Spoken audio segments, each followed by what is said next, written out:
આપણા ભાવેણા ભાવનગરે તો આજે વટ પાડી દીધો. હા, હવે કરંટ આવ્યો.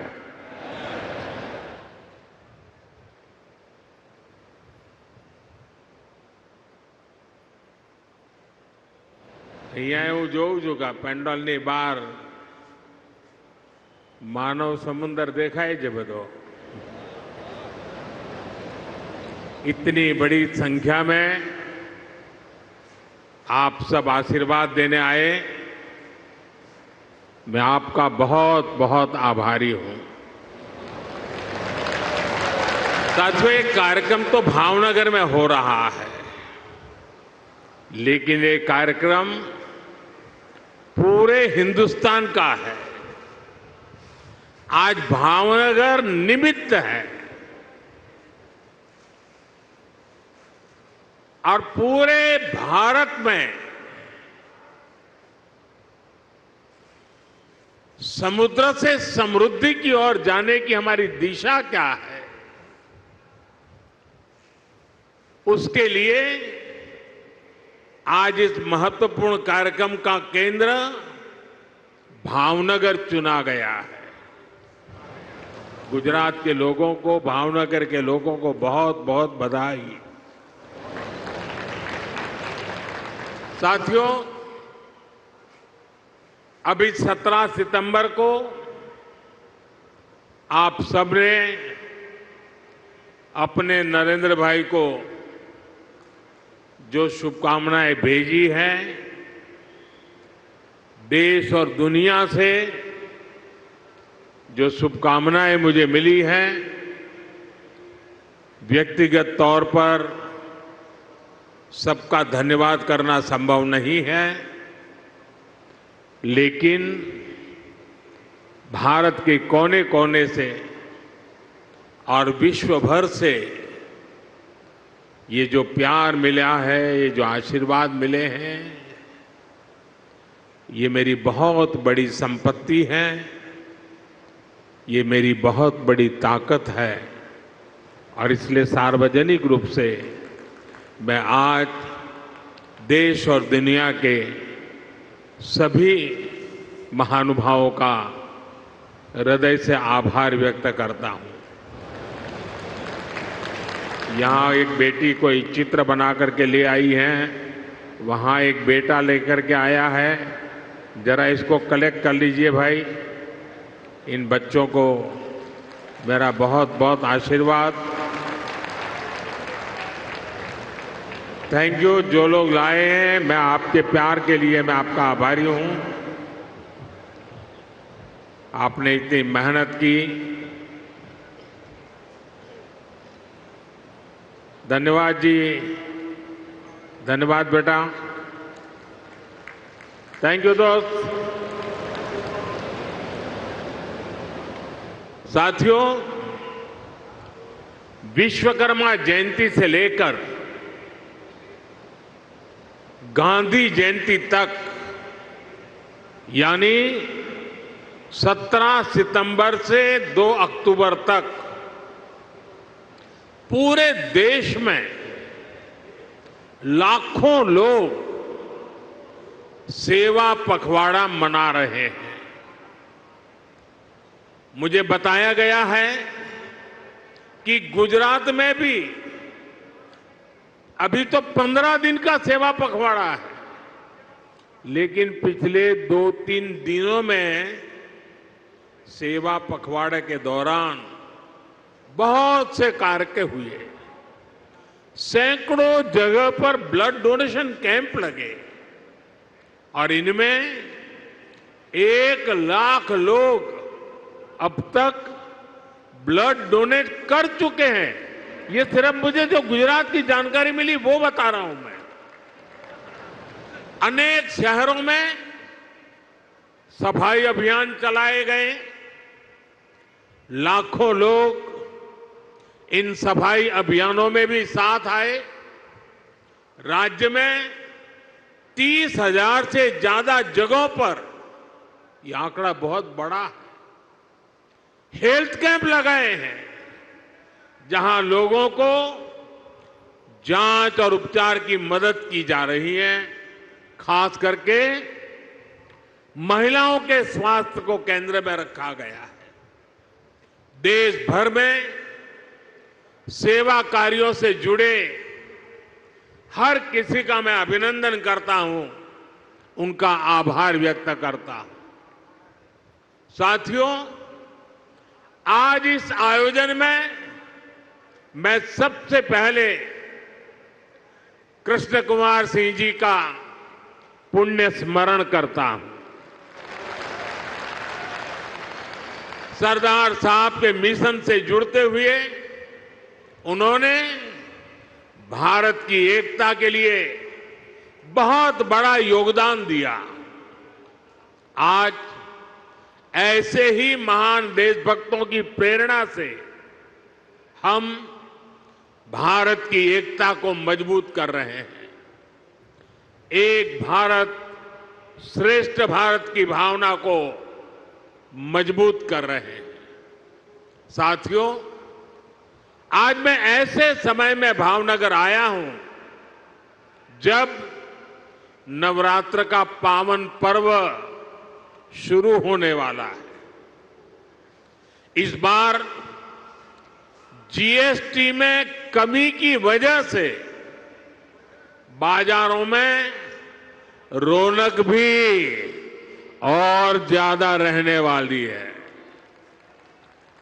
और ये उत्सव के इसी माहौल में आज हम समुद्र से समृद्धि का महा उत्सव मना रहे हैं।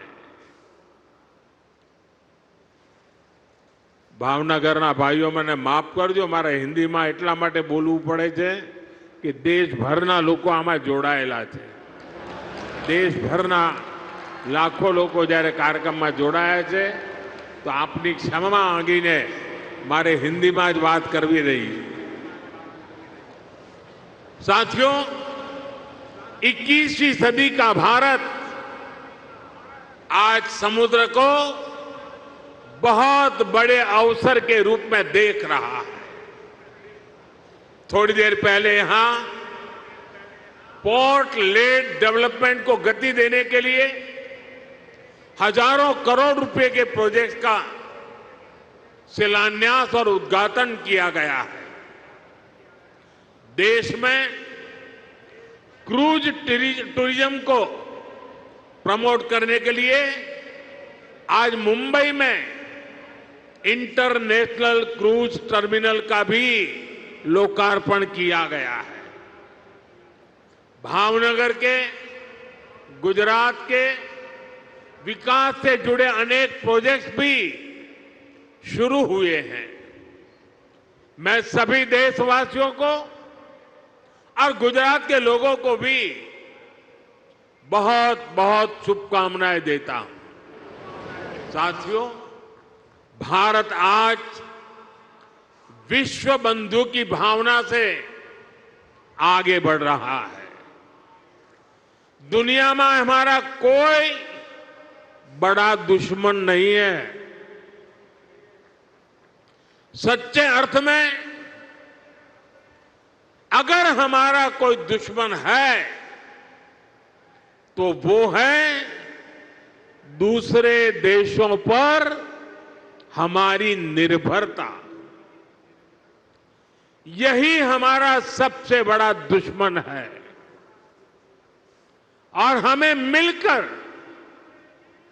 भारत के इस दुश्मन को निर्भरता वाले दुश्मन को हराना ही होगा। हमें ये बात हमेशा दोहरानी है, जितनी ज्यादा विदेशी निर्भरता उतनी ज्यादा देश की विफलता। विश्व में शांति, स्थिरता और समृद्धि के लिए दुनिया की सबसे बड़ी आबादी वाले देश को आत्मनिर्भर बनना ही होगा।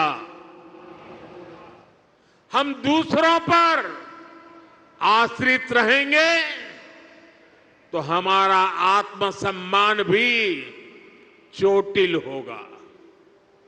140 करोड़ देशवासियों के भविष्य को हम दूसरों पर नहीं छोड़ सकते। देश के विकास के संकल्प को हम दूसरों की निर्भरता पर नहीं छोड़ सकते। हम भावी पीढ़ी के भविष्य को दांव पर नहीं लगा सकते। और इसलिए भाइयों बहनों, આપણે ત્યાં ગુજરાતીમાં કે ભાઈ 100 દુઃખોની એક દવા, 100 दुखों की एक ही दवाई है और वो है आत्मनिर्भर भारत। आत्मनिर्भर भारत। लेकिन इसके लिए हमें चुनौतियों से टकराना होगा। हमें दूसरे देशों पर अपनी निर्भरता लगातार कम करते जाना होगा और अब भारत को आत्मनिर्भर बनकर दुनिया के सामने मजबूती के साथ खड़ा होना ही होगा। भाइयों और बहनों, भारत में सामर्थ्य की कोई कमी नहीं है, लेकिन आजादी के बाद कांग्रेस ने भारत के हर सामर्थ्य को नजरअंदाज किया। इसलिए आजादी के 6-7 दशकों बाद भी भारत वो सफलता हासिल नहीं कर पाया जिसके हम हकदार थे। इसके 2 बड़े कारण रहे। लंबे समय तक कांग्रेस सरकार ने देश को लाइसेंस कोटा राज में उलझाए रखा,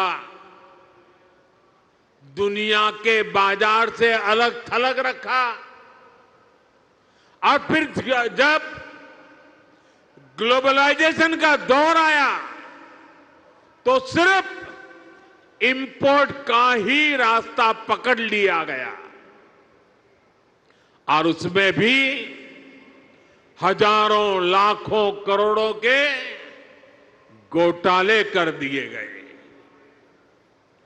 कांग्रेस सरकारों की नीतियों ने देश के नौजवानों का बहुत नुकसान किया।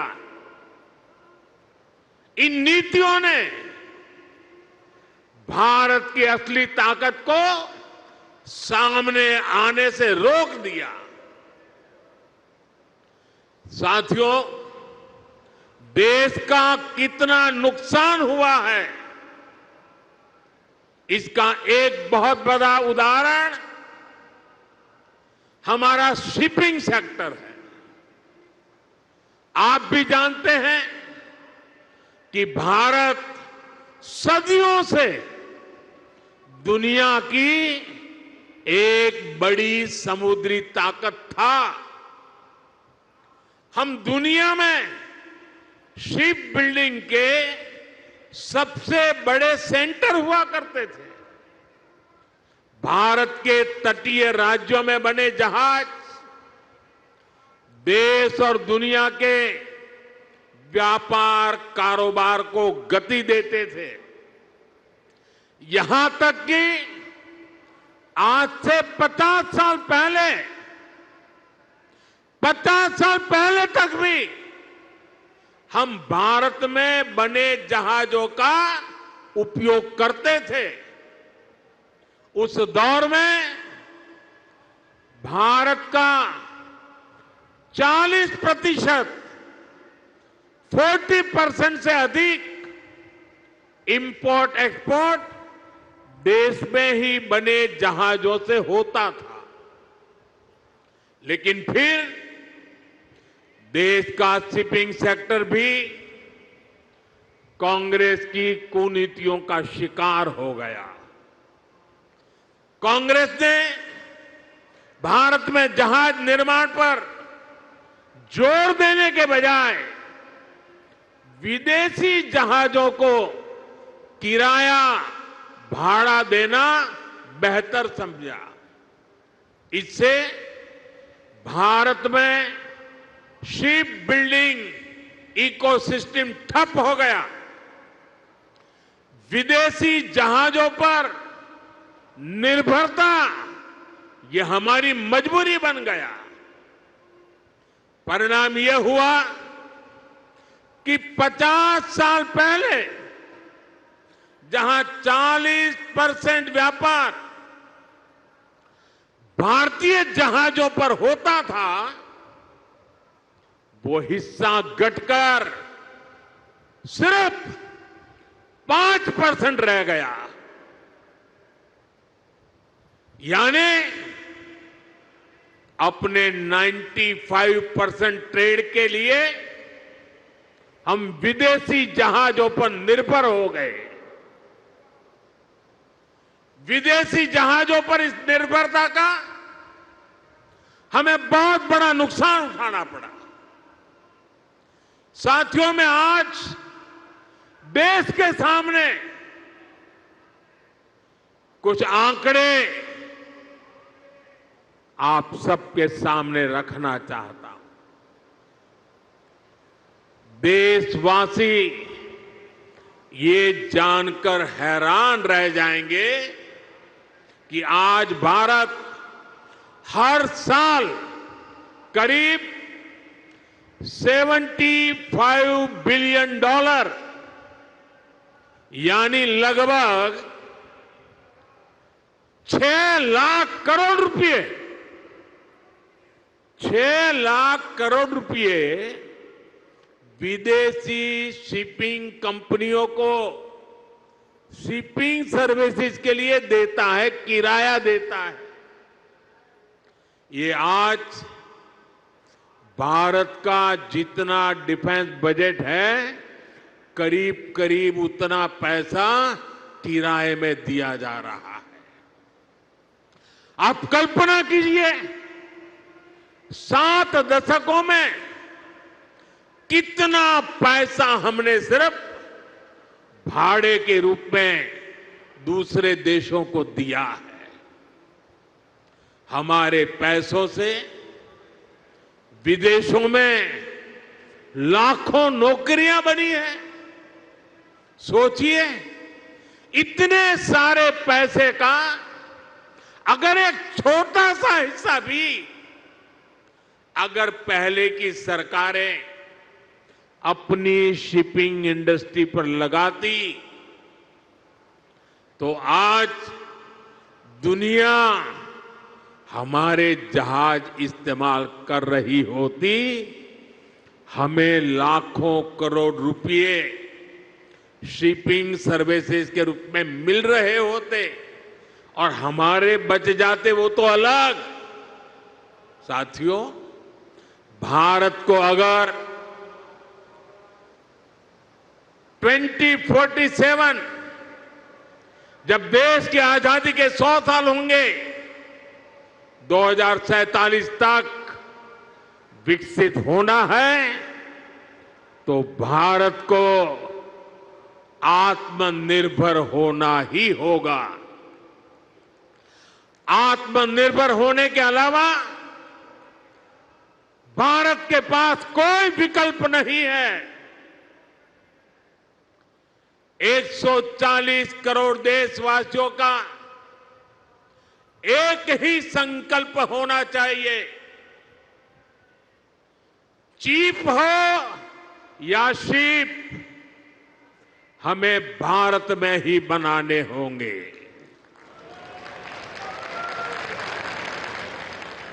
इसी सोच के साथ आज भारत का मैरीटाइम सेक्टर भी नेक्स्ट जनरेशन रिफॉर्म्स करने जा रहा है। आज से देश के हर मेजर पोर्ट को भांति भांति के डॉक्यूमेंट से अलग अलग प्रोसेस से मुक्ति मिलेगी। वन नेशन वन डॉक्यूमेंट और one nation one port process अब व्यापार कारोबार को और सरल करने वाली है। हाल में ही जैसे हमारे मंत्री जी सर्बानंद सोनोवाल जी ने बताया, मॉनसून सेशन के दौरान पार्लियामेंट में हमने ऐसे अनेक पुराने कानूनों को बदला है जो अंग्रेजों के जमाने से चले आ रहे थे। हमने मैरीटाइम सेक्टर में अनेक रिफॉर्म करने का सिलसिला शुरू किया है। हमारी सरकार ने 5 मैरीटाइम कानूनों को नए अवतार में देश के सामने रखा है। इन कानूनों से और इन कानूनों के आने से शिपिंग सेक्टर में पोर्ट गवर्नेंस में एक बहुत बड़ा बदलाव आएगा। साथियों, भारत सदियों से बड़े बड़े जहाज बनाने में एक्सपर्ट रहा है।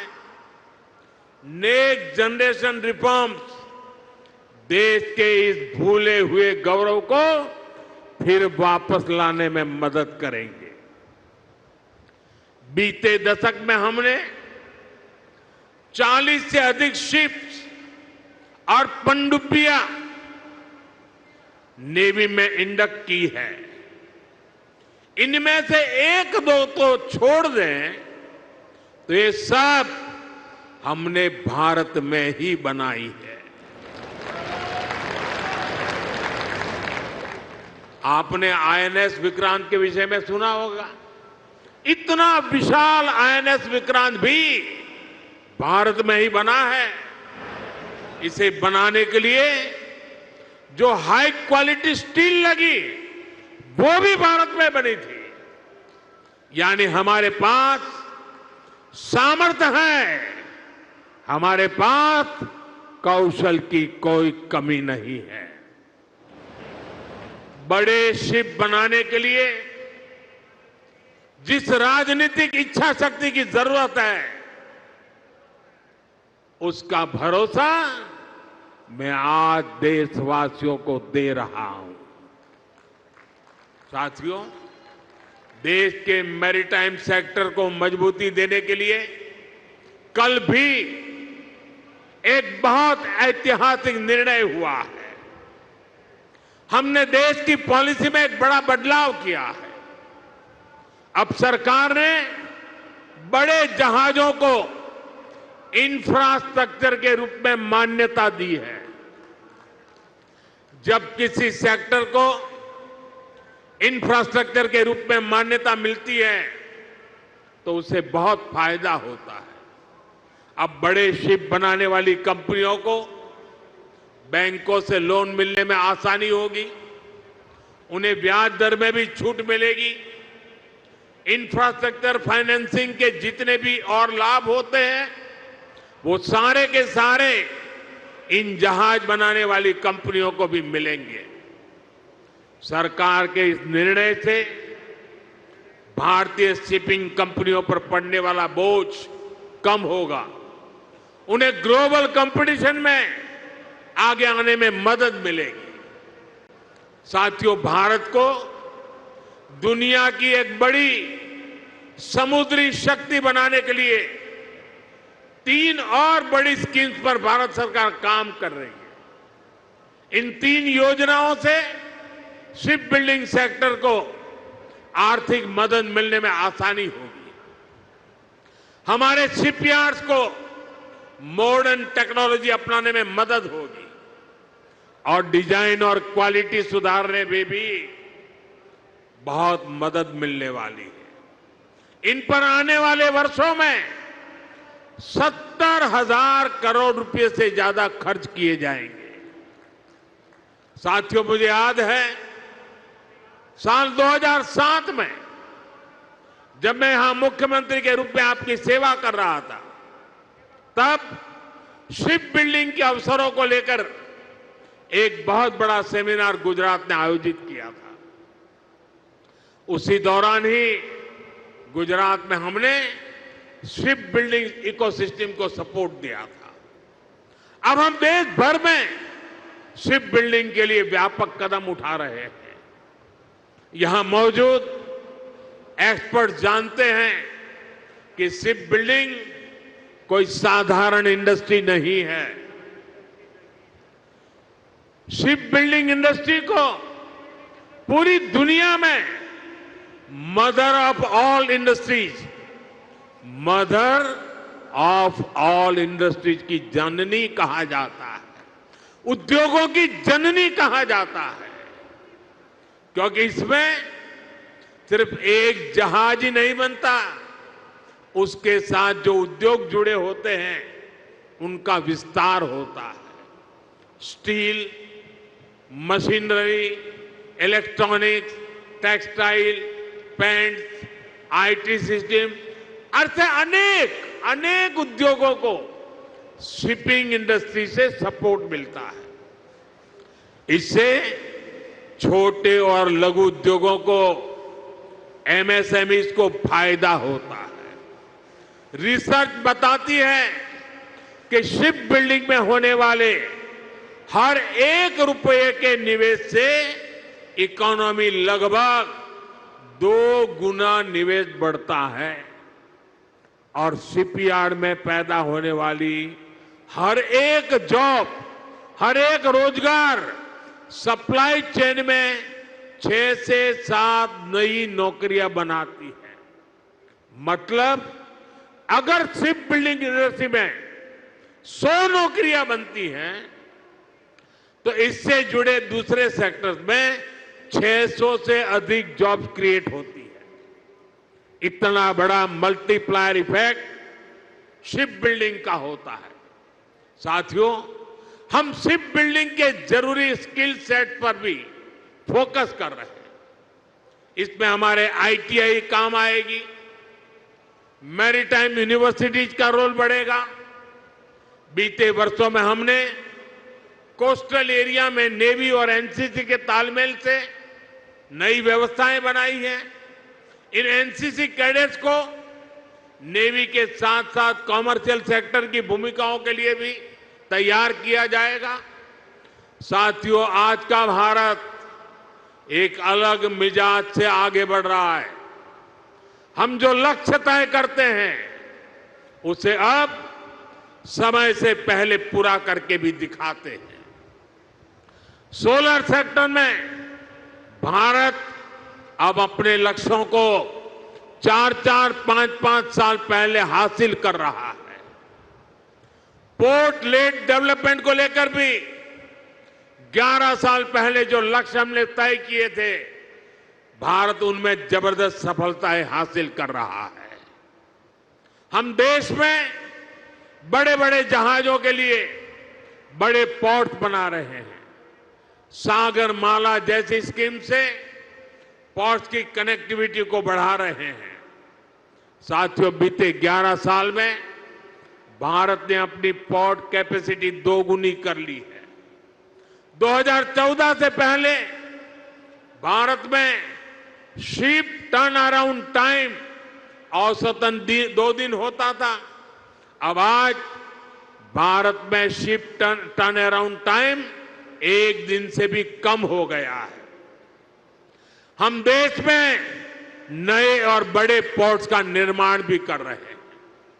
हाल में ही केरला में देश का पहला deep water container transshipment port शुरू किया है।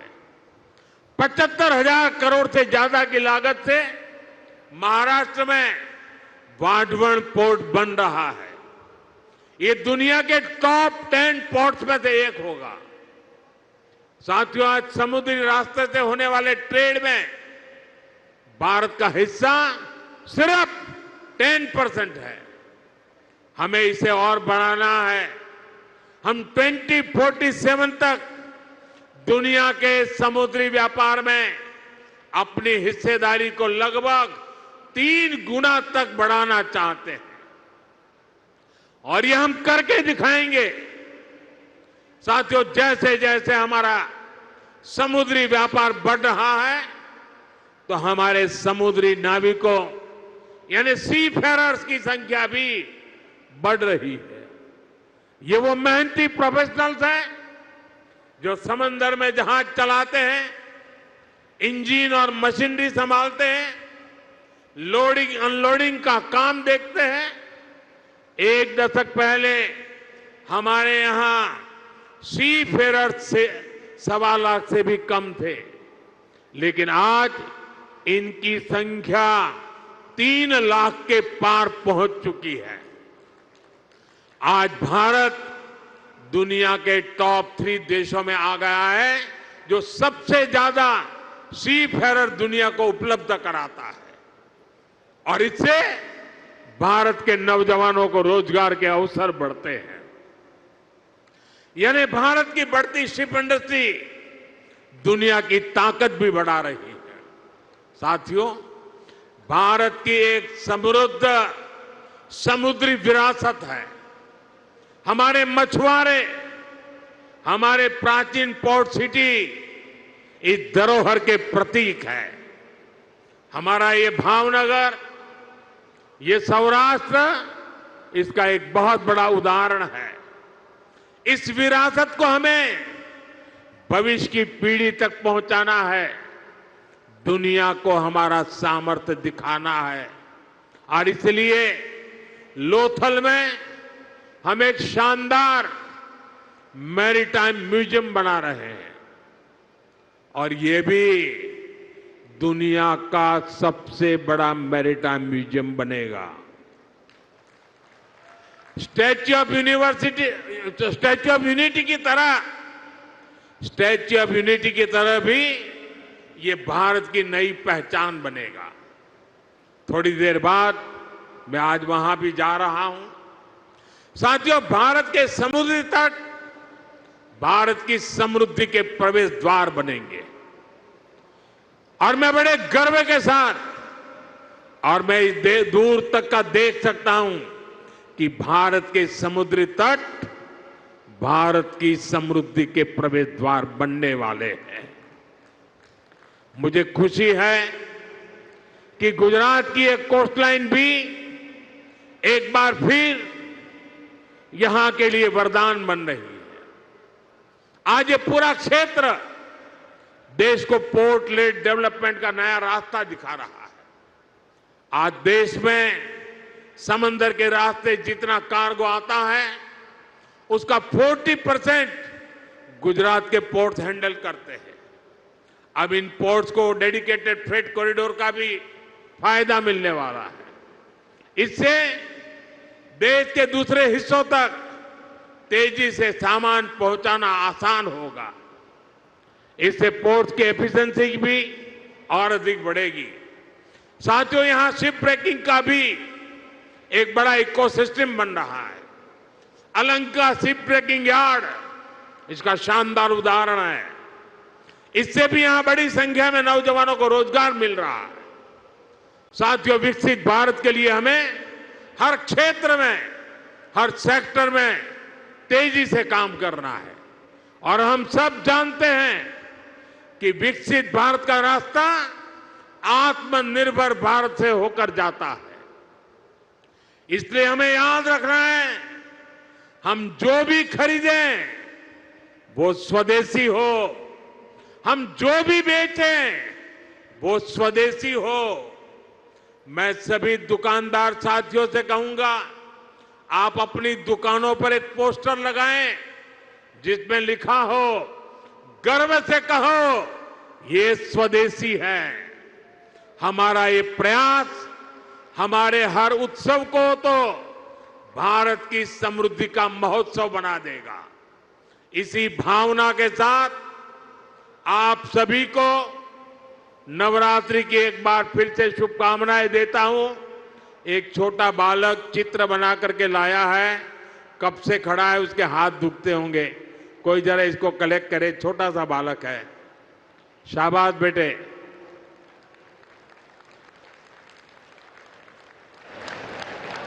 चलो बेटा, तुम्हारा चित्र मिल गया, रोने की जरूरत नहीं बेटा। मिल गया चित्र तुम्हारा मिल गया। अगर तुम्हारा एड्रेस उसमें लिखा होगा तो मैं तुझे जरूर चिट्ठी लिखूंगा।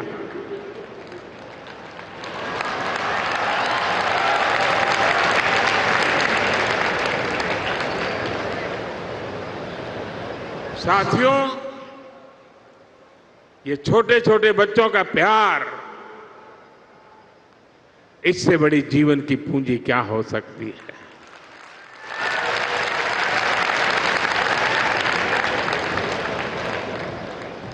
मैं फिर एक बार आज जो भव्य स्वागत सत्कार सम्मान किया, इसके लिए मैं आपका आभार मानता हूं।